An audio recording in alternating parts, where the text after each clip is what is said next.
Covid గురించి భయపడాల్సిన అవసరం లేదు. గానీ అప్రమత్తత అవసరం. అందుకే ఈరోజు ఏపీ ప్రభుత్వం అన్ని జిల్లాల్లో కూడా ప్రధాన కేంద్రాల్లో కోవిడ్‌కి సంబంధించి ముందుగానే ఐసోలేషన్ వార్డులు ఏర్పాటు చేస్తున్నారు. వైజాగ్‌లో మనం ఉన్నాం.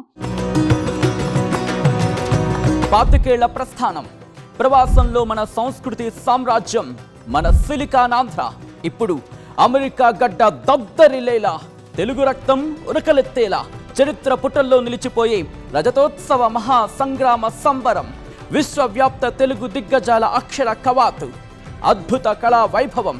రండి, మన అస్తిత్వాన్ని విశ్వఖ్యాతిని చాటి చెబుదాం. ఆగస్టు 1న అమెరికా కాలిఫోర్నియా ఓక్లాండ్ ఎరీనాలో సిలికానాంధ్ర రజతోత్సవ వేడుకలో పాల్గొందాం.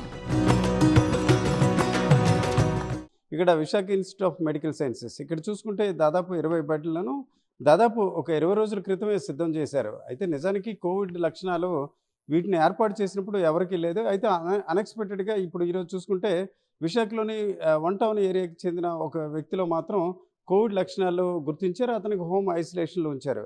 అయితే ఇప్పుడు విమ్స్‌లో ఉన్న మొత్తం 20 బెడ్లు మనం చూడవచ్చు. ఈ 20 బెడ్లకి సంబంధించి సెంట్రల్ ఆక్సిజన్ కూడా పైప్ లైన్ ఏర్పాటు చేశారు. ఈ పైప్ లైన్ ద్వారా ఎవరైతే కాస్త సివియర్‌గా ఆక్సిజన్ అవసరమైన పరిస్థితిలో ఉన్నట్లయితే వారికి ఆక్సిజన్ అందించే పరిస్థితి కూడా దానికి కల్పించారు. గతంలో చూసుకుంటే అప్పట్లో ఒక 2 ఏళ్ల క్రితమే కోవిడ్ ఉన్న సమయంలో దీనికి సంబంధించి ఒక ఆక్సిజన్ ప్లాంట్‌ను కూడా ఇక్కడ ఏర్పాటు చేయడంతో ఇప్పుడు ముందస్తుగా ఇప్పుడు దీనికి సంబంధించిన లక్షణాలు ఉన్న రోగులు లేనప్పుడు కూడా ముందుగా ఏర్పాటు చేశారు. మనం ఈ విజువల్స్‌లో చూడవచ్చు. దీనికి సంబంధించి ఏదైతే ప్రాథమికంగా అవసరమైన మందులన్నీ కూడా ఈరోజు సిద్ధం చేశారు. కేవలం రోగులకు సంబంధించే కాదు, దీనికి పనిచేసే వైద్య సిబ్బంది, డాక్టర్లు కావచ్చు, ఇతర సిబ్బంది కూడా పీపీఈ కిట్లు కూడా ఉన్న పరిస్థితి ఉంది. మొత్తానికి చూసుకుంటే కోవిడ్ అయితే ప్రస్తుతానికి దాని ఎక్కువగా తీవ్రంగా భయపడాల్సిన పరిస్థితి లేనప్పుడు కూడా దేశంలో చాలా ప్రాంతాల్లో అక్కడక్కడ కూడా ఈ లక్షణాలు ఉన్న దశలో ఎవరైతే సీరియస్నెస్ అయినట్లయితే వారికి వైద్యం ఆసుపత్రిలో అందించాలనే క్రమంలో దీనికి సంబంధించి ఏర్పాటు చేశారు. మనం ఇక్కడ చూడొచ్చు. అంటే ఇమ్మీడియట్‌గా ఎవరైనా ఒక పేషెంట్ వచ్చినట్లయితే అవసరమైన బెడ్ ఏర్పాటు చేయడమే కాకుండా ఆ మందులు కూడా సిద్ధం చేశారు. అట్లాగే విమ్స్ డైరెక్టర్‌తో మనం మన్మథరావు గారు కూడా దాంతో మాట్లాడడం జరిగింది. దీనికి సంబంధించి డాక్టర్లు, నర్సులు అలాగే ఇతర వైద్య సిబ్బంది కూడా సిద్ధంగా ఉన్నారు. ముఖ్యంగా చూసుకుంటే రోగులకు అత్యవసరంగా అందించాల్సిన అన్ని అంశాలు అంటే సీరియస్నెస్ ఉన్నట్లయితే దానికి సంబంధించి వెంటిలేటర్ ఏర్పాటు చేయాలి. వెంటిలేటర్‌తో పాటు సహజంగా ఆక్సిజన్ అవసరం ఉంటుంది. ఇవన్నీ కూడా ఈరోజు విమ్స్‌లో అందుబాటులో ఉండడంతో అన్ని రకాల ఏర్పాట్లు అంటే దాదాపుగా ఒక 15 రోజుల క్రితమే వీటిని సిద్ధంగా ఉన్న పరిస్థితి. ప్రస్తుతానికైతే ఉత్తరాంధ్రలో ఈ కోవిడ్‌కి సంబంధించి భయం లేదు. అయితే ముందస్తు అప్రమత్తతలో భాగంగా వీటన్నిటి కూడా విమ్స్‌లో 20 బెడ్లను కూడా సిద్ధం చేసిన వాతావరణం మనకి కనిపిస్తుంది. విశాఖలోని వన్ టౌన్ ప్రాంతానికి చెందిన ఒక వ్యక్తిలో తొలి కోవిడ్ కేసు నమోదైంది. ఇప్పటికే వ్యాధి లక్షణాలు కూడా నిర్ధారణ అయ్యాయి. అయితే అతను ఏదైతే ప్రాణాంతకమైన పరిస్థితి లేదు, ప్రస్తుతం హోమ్ ఐసోలేషన్‌లో ఉన్నారు.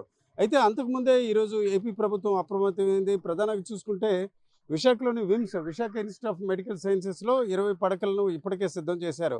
కేవలం పడకలు మాత్రమే కాకుండా దానికి సంబంధించిన వైద్య సిబ్బందిని కూడా సిద్ధం చేశారు. దాదాపు 20 మంది సిబ్బందిని కూడా డాక్టర్లు, నర్సులు అలాగే ఇతర స్టాఫ్‌ను కూడా సిద్ధం చేయడమే కాకుండా ఎవరైతే రోగులు ఏదైతే ప్రాణాంతకంగా కావచ్చు లేక ఇతర అనారోగ్య పరిస్థితుల నేపథ్యాన అక్కడ వచ్చినట్టయితే వారికి పూర్తి స్థాయిలో వెంటిలేటర్ సదుపాయం కూడా కల్పించారు.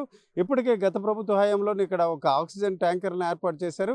పూర్తిగా ఒక పైప్ లైన్ ద్వారా ఆక్సిజన్ అందించేందుకు కూడా ఇక్కడ ఏర్పాట్లు చేసిన పరిస్థితి. అట్లాగే రోగికి సంబంధించి వైద్యం అందుకోవడమే కాకుండా దానికి సంబంధించి ఫ్లూయిడ్స్ అందించడానికి కూడా ప్రత్యేకంగా ఈ వార్డులో కూడా ప్రత్యేకంగా ఐసోలేషన్ వార్డు ఏర్పాటు చేయడం, అందులో అన్ని రకాల మెడిసిన్స్ కూడా సిద్ధం చేశారు. ప్రధానంగా చూసుకుంటే కోవిడ్ నేపథ్యాన జలుబు, దగ్గు, జ్వరం ఇట్లాంటి లక్షణాలు అలాగే ఊపిరితిత్తులకు సంబంధించి కూడా ఊపిరి తీసుకోవడానికి కొంత అసౌకర్యం కూడా ఏర్పడే అవకాశాలు ఉన్నాయి. ఈ దశలో కోవిడ్‌కి సంబంధించి వాడే డోలో 650, అజిత్రోమైసిన్ అలాగే రెమిడిసివిర్ లాంటి ఇంజెక్షన్లు కూడా సిద్ధం చేసిన పరిస్థితి ఉంది. అట్లాగే వైద్యం అందించడానికి సిద్ధంగా ఉండే సిబ్బంది కూడా పీపీ కిట్లను కూడా సిద్ధం చేశారు. అయితే నిన్న మొన్నటి వరకు కూడా కేవలం విమ్స్ ఆసుపత్రిలోనే 20 పడకలు సిద్ధం చేస్తే తాజాగా ఒక తొలి కేసు నమోదైన నేపథ్యాన అట్లాగే రాష్ట్రంలో వేర్వేరు ప్రాంతాల్లో కూడా అక్కడక్కడ కోవిడ్‌కి సంబంధించిన లక్షణాలతో కొందరు వ్యక్తులు కూడా బయటపడుతున్న దశలో ఇప్పుడు కింగ్ జార్జ్ ఆసుపత్రిలో కూడా ప్రత్యేకంగా కొన్ని బెడ్లను కూడా సిద్ధం చేశారు. అలాగే సిబ్బందిని కూడా సిద్ధం చేసిన పరిస్థితి. ముఖ్యంగా కోవిడ్ అంత ప్రాణాంతకం కానప్పుడు కూడా ఒకరి నుంచి మరొకరికి అది వ్యాపించే అవకాశం ఉండడంతో అలాగే వ్యాధి తీవ్రత నేపథ్యాన కొంతమంది ఆందోళన చెందే అవకాశం ఉండడంతో అట్లాంటి పరిస్థితి లేకుండా విశాఖ జిల్లా అధికారులు ప్రత్యేకంగా ఏర్పాట్లు చేశారు. ఆ క్రమంలో విశాఖలోని విశాఖ ఇన్స్టిట్యూట్ ఆఫ్ మెడికల్ సైన్స్తో పాటు కింగ్ జార్జ్ ఆసుపత్రిలో కూడా ప్రత్యేక వార్డులను కోవిడ్ రోగుల కోసం సిద్ధం చేసిన వాతావరణం మనకు కనిపిస్తుంది. కెమెరా పర్సన్ తిరుపతితో రామచంద్రరావు, RTV, విశాఖపట్నం.